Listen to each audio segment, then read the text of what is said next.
এই এক্সাৰসাইজ বহুত উপকাৰী আৰু কিহৰ কাৰণে উপকাৰী আপোনালোকে মোৰ সম্পূৰ্ণ ভিডিঅটো চাই লওক তাৰ পিছত আপোনালোকে গম পাব এই ভিডিঅটো কিহৰ কাৰণে ইমান উপকাৰী মই আপোনালোকক সম্পূৰ্ণ ডিটেইলছটো কৈ আছো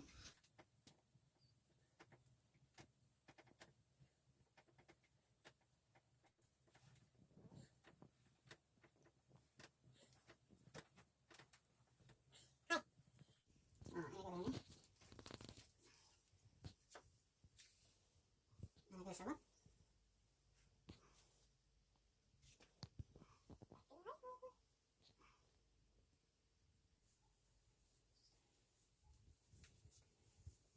Itu ঠিক তেনেদৰে আপুনি 20 বাৰ কে 2 ৰাউণ্ড কৰিব পাৰে 40 বাৰ বা তাতকৈ যদি আপুনি বেছি কৰিব পাৰে বেছি ভাল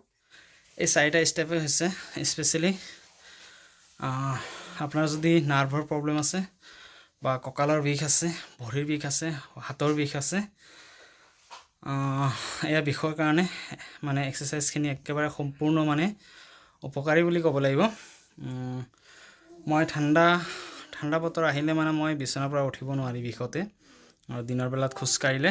মানে ভৰিটোত যেন কিবা এটা হৈ আছে কিবা এটা ড্যামেজ হৈছে এনেকা লাগে বিষত মানে খোজ কাঢ়িব ভালকে নোৱাৰি তাৰপিছত মই ডক্টৰ মানে মোক সাজেশন দিয়ে যে তুমি এক্সাৰসাইজখিনি কন্টিনিউ কৰিব লাগিব তাৰ পিছৰ পৰা মই এক্সাৰসাইজখিনি কন্টিনিউ কৰি আছো আৰু ইয়াতে মই বহুতখিনি মানে ভালে পাইছো বুলি ক'ব লাগিব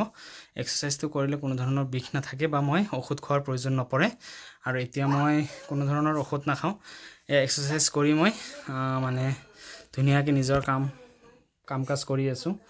নহলে বিছনাৰ পৰা উঠিবই নোৱাৰে এনেকা প্ৰব্লেম আৰু এই বস্তুটো আপোনালোকৰ লগতো মই শেয়াৰ কৰিলো যদি আপোনালোকৰ তেনেকা বিষৰ প্ৰব্লেম আৰু নাৰ্ভৰ প্ৰব্লেম আছে আপোনালোকে নিশ্চয় এসপ্তাহৰ পৰা 15 দিন আপোনালোকে ট্ৰাই কৰি চাব পাৰিব নিশ্চয় ইয়াৰ ফল পাই যাব আপোনালোকে তো থ্যাংক ইউ